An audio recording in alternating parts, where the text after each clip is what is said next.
Samsung एक ऐसा global giant है जो आज के टाइम में हर घर में अवेलेबल है।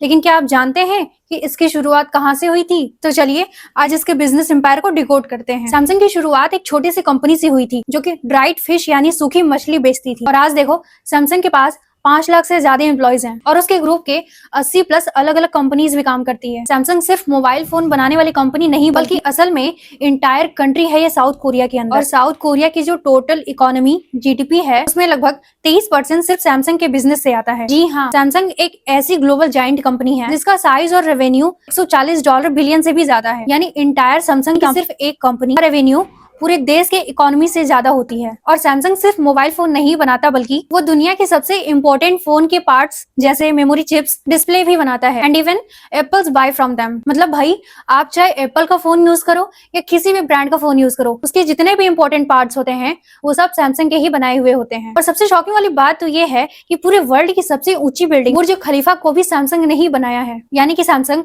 टेक्नोलॉजी और फोन तक ही सीमित नहीं है बल्कि ship building, sky scrapers, world की सबसे ऊंची इमारतें भी बनाने में एक्सपर्ट है। यहाँ तक कि ताइवान का सबसे फेमस स्काई स्क्रैपर्स ताइपेई 101 भी सैमसंग की देन है। और इन सब में मजेदार बात तो ये है कि साउथ कोरिया में सैमसंग हर जगह है। यहाँ के लोग सैमसंग के हॉस्पिटल में पैदा होते हैं, सैमसंग के घर में रहते हैं, सैमसंग के स्कूल में पढ़ने भी जाते हैं और यहाँ तक कि सैमसंग की मोबाइल, टीवी सब कुछ यूज करते हैं। मतलब कि एक कोरियन की जिंदगी सैमसंग के साथ शुरू होती है और सैमसंग के साथ ही चलती है। यानी कि कल को अगर सैमसंग बंद भी हो जाए या गिर जाए तो साउथ कोरिया की पूरी इकोनॉमी भी हिल सकती है, क्योंकि देश की इकोनॉमी का सबसे बड़ा हिस्सा सैमसंग पर डिपेंड करता है। तो ये वीडियो ज्यादा से ज्यादा शेयर करें ताकि सबको पता चल सके कि सैमसंग कितना बड़ा एम्पायर है। और सब्सक्राइब जरूर कर लेना ऐसी और भी हिडन बिजनेस एम्पायर की स्टोरी जानने के लिए।